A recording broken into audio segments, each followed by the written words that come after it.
Chapter 5 0630 hours, July 12th, 2519, Military Calendar. Epsilon Eridani System, Reach Military Wilderness Training Preserve, Planet Reach. John held on tight as the dropship accelerated up and over a jagged snow-capped mountain range. The sun peeked over the horizon and washed the white snow with pinks and oranges. The other members of his unit pressed their faces to the windows and watched. Sam sat next to him and looked outside. Nice place for a snowball fight. You'll lose, Kelly said. She leaned over John's shoulder to get a better look at the terrain. I'm a dead aim with snowballs. She scratched the stubble of her shorn hair. Dead is right, John muttered, especially when you load them with rocks. CPO Mendez stepped from the cockpit into the passenger compartment. The trainees stood and snapped to attention. At ease, and sit down. The silver at Mendez's temples had grown to a band across the side of his closely shaved hair. But if anything, he had gotten stronger and tougher since John had first laid eyes on him 2 years ago. Today's mission will be simple for a change. Mendez's voice easily penetrated the roar of the dropship's engines. He handed a stack of papers to Kelly. Pass these out, recruit. Sir! She saluted smartly and handed one paper to each of the 75 children in the squad. These are portions of maps of the local region. You'll be set down by yourselves. You will then navigate to a marked extraction point, and we will pick you up there. John turned his map over. It was just one part of a much larger map. No drop or extraction point marked. How was he supposed to navigate without a reference point? But he knew this was part of the mission, to answer that question on his own. One more thing, Mendez said. The last trainee to make it out of the extraction point will be left behind. He glanced out a window. And it's a very long walk back. John didn't like it. He wasn't going to lose, but he didn't want anyone else to lose either. The thought of Kelly or Sam or any of the others marching all the way back made him uneasy. If they could make it all the way back alone over those mountains. First drop in 3 minutes, Mendez barked. Trainee 117, you're up first. Sir, yes, sir, John replied. He glanced out the window and scanned the terrain. There was a ring of jagged mountains, a valley thick with cedars, and a ribbon of silver, a river that fed into a lake. John nudged Sam, pointed to the river, then jerked his thumb toward the lake. Sam nodded. Then Kelly pulled aside and pointed out the window. Kelly and Sam moved quickly down the line of seated trainees. The ship decelerated. John felt his stomach rise as they dropped toward the ground. Trainee 117, front and center. Mendez stepped to the rear of the compartment as the ship's tail split and a ramp extended. Cold air blasted into the ship. He patted John on the shoulder. Watch out for wolves in the forest, 117. Yes, sir. John looked over his shoulders at the others. His teammates gave him an almost imperceptible nod. Good. Everyone got his message. He ran down the ramp and into the forest. The dropship's engines roared to life, and it rose high into the cloudless sky. He zipped up his jacket. He wore only fatigues, boots, and a heavy parka, not exactly the gear he'd pack for a prolonged stay in the wilderness. John started toward one particularly sharp peak he had spotted from the air. The river lay in that direction. He'd follow it downstream and meet the others at the lake. He marched through the woods until he heard the gurgling of a stream. He got close enough to see the direction of the flow, then headed back into the forest. Mendez's exercise often had a twist to them. Stun mines on the obstacle course, snipers with paint pellet guns during parade drills. And with the chief up in that dropship, John wasn't about to reveal his position unless he had a good reason. He passed a blueberry bush and took the time to strip it before he moved on. This was the first time in months he had been alone and could just think. He popped a handful of berries into his mouth and chewed. He thought about the place that had been his home, his parents, but more and more that seemed like a dream. John knew it wasn't, and that he had once had a different life. But this was the life he wanted. He was a soldier. He had an important job to train for. Mendez said they were the Navy's best and brightest, that they were the only hope for peace. He liked that. Before, he never knew what he would be when he grew up. He never really thought about anything other than watching vids and playing. Nothing had been a challenge.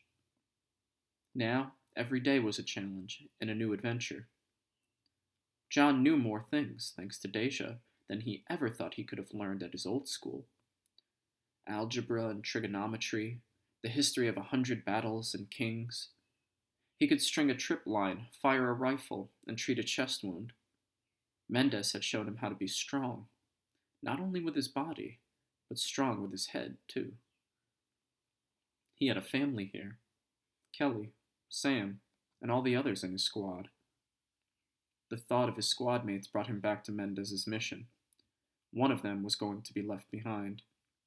There had to be a way to get them all home. John decided he wasn't going to leave if he couldn't figure it out. He arrived at the edge of the lake, stood and listened. John heard an owl hooting in the distance. He marched toward the sound. "Hey, owl," he said when he was close. Sam stepped out from behind a tree and grinned. "That's Chief Owl to you, trainee." They walked around the circumference of the lake, gathering the rest of the children in the squad. John counted them to make sure. 74. "Let's get the map pieces together," Kelly suggested. "Good idea," John said. "Sam, take 3 and scout the area. I don't want any of the chief's surprises sneaking up on us." "Right." Sam picked Fajad, James, and Linda, and then the 4 of them took off into the bush. Kelly collected the map pieces and settled in the shade of an ancient cedar tree. "Some of these don't belong, and some are copies," she said, and she laid them out. "Yes, here's an edge. Got it. This is the lake, the river, and here," she pointed to a distant patch of green. "That's got to be the extraction point." She shook her head and frowned. "If the legend on this map is right, it's a full day's hike, though. We better get started." John whistled, and a moment later Sam and his scouts returned. "Let's move out," John said. No one argued. They fell into line behind Kelly as she navigated. Sam blazed the trail ahead. He had the best eyes and ears. Several times he stopped and signaled everyone to freeze or hide, but it turned out to be just a rabbit or a bird. After several miles of marching, Sam dropped back. He whispered to John, "This is too easy. It's not like any of the chief's normal field exercises." John nodded. "I've been thinking that too. Just keep your eyes and ears sharp." They stopped at noon to stretch and eat berries they had gathered along the trail. Fajad spoke up. "I want to know one thing," he said. He paused to wipe the sweat off his dark skin. "We're going to get to the extraction point at the same time. So who's getting left behind? We should decide now."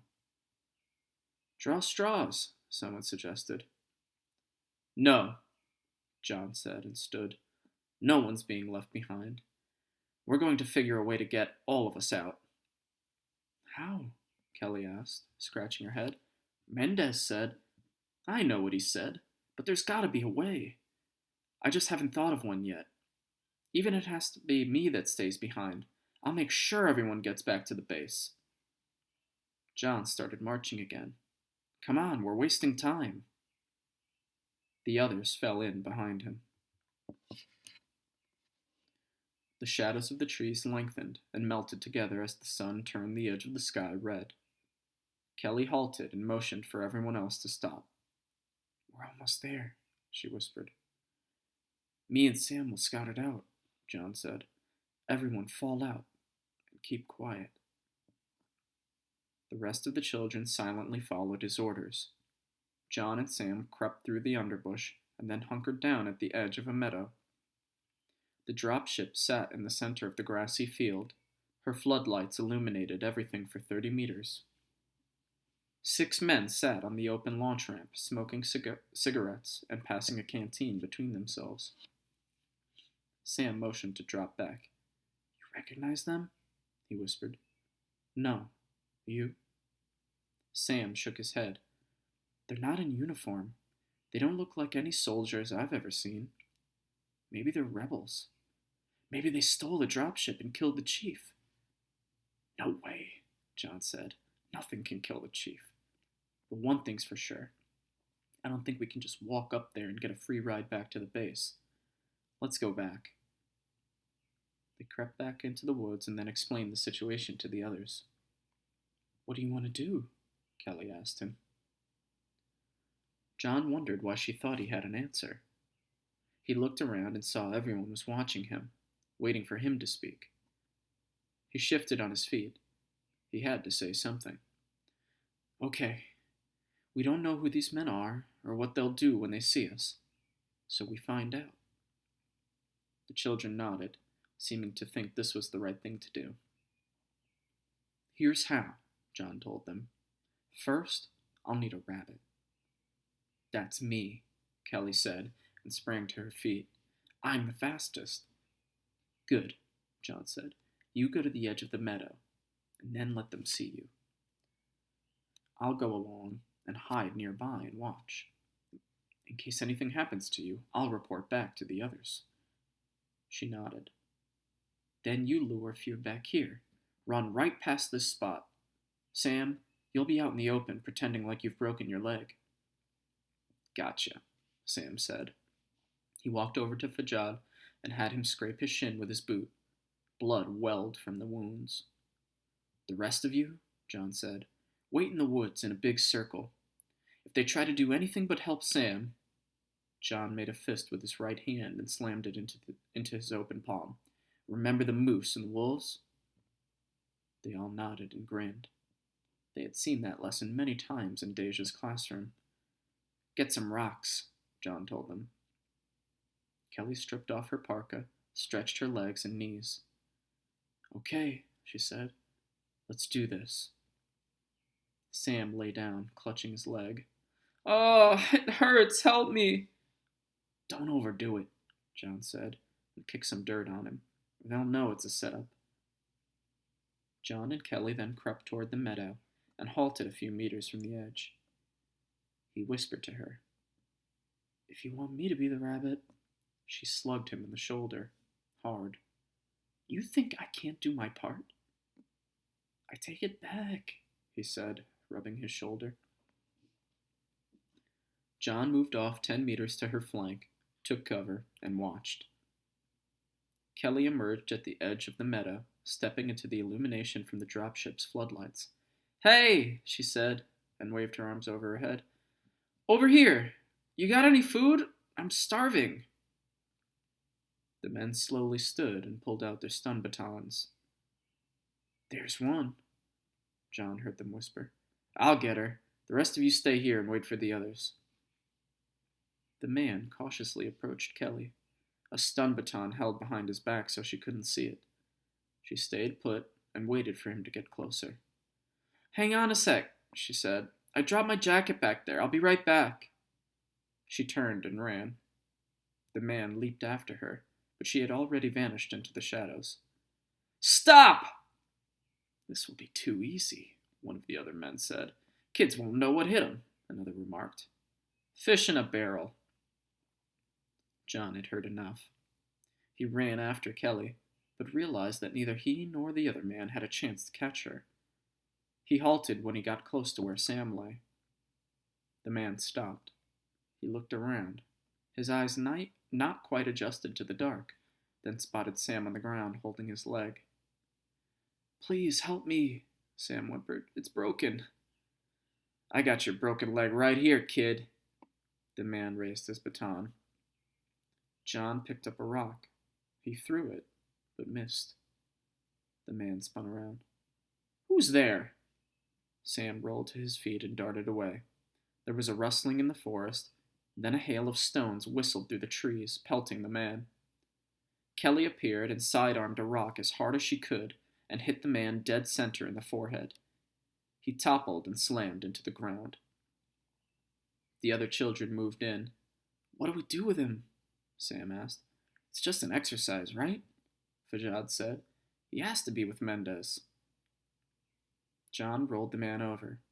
A trickle of blood snaked from his head into his eye socket. "You heard him," John whispered. "You saw what he was going to do to Sam. Mendez or our trainers would never do that to us. Ever. He's got no uniform, no insignias. He's not one of us." John kicked the man in the face, and then the ribs. The man reflexively curled into a ball. "Get his baton!"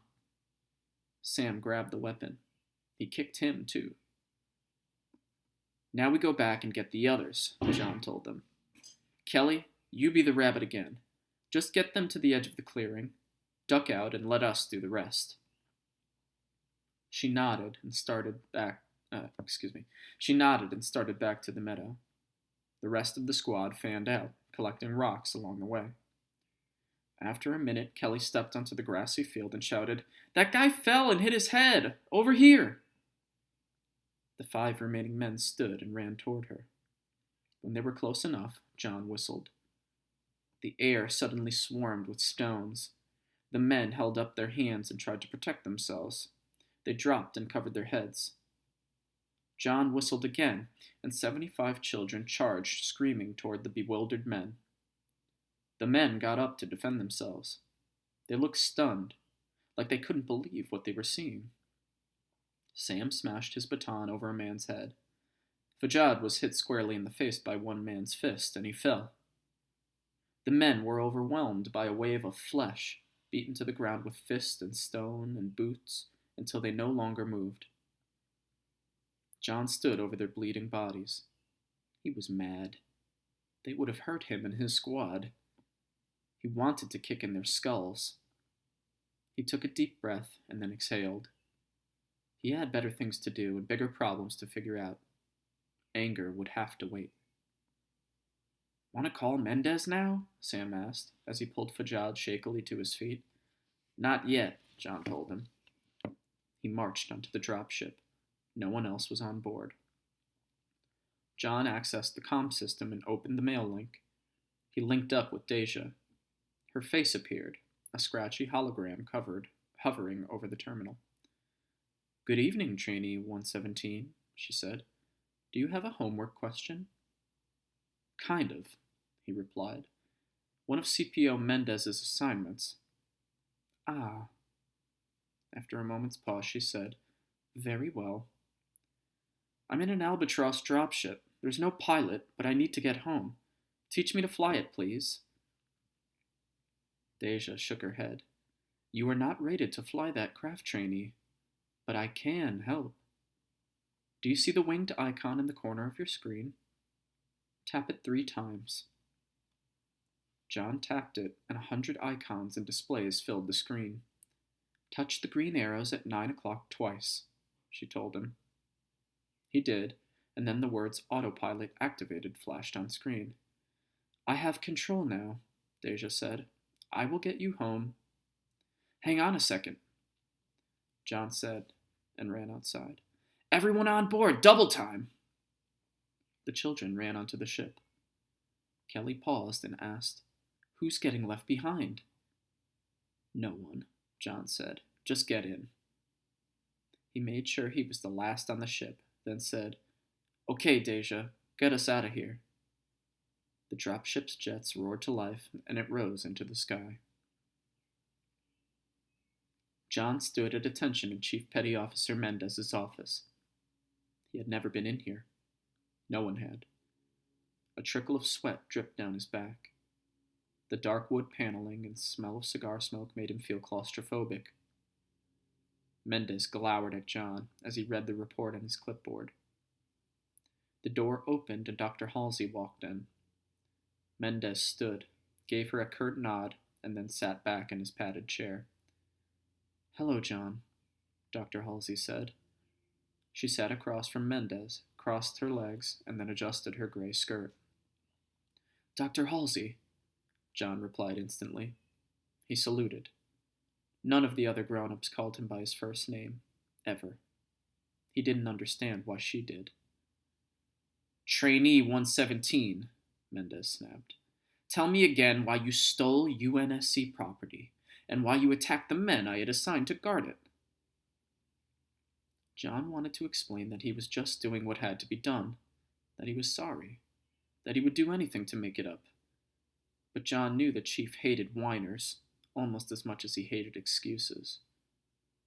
Sir, John said, the guards were out of uniform, no insignia. They failed to identify themselves, sir. Mendez mused over the report again. So it seems. And the ship? I took my squad home, sir. I was the last on board, so if anyone should have been left... I didn't ask for a passenger-less crewman. His voice softened to a growl, and he turned to Dr. Halsey. What are we going to do with this one? Do?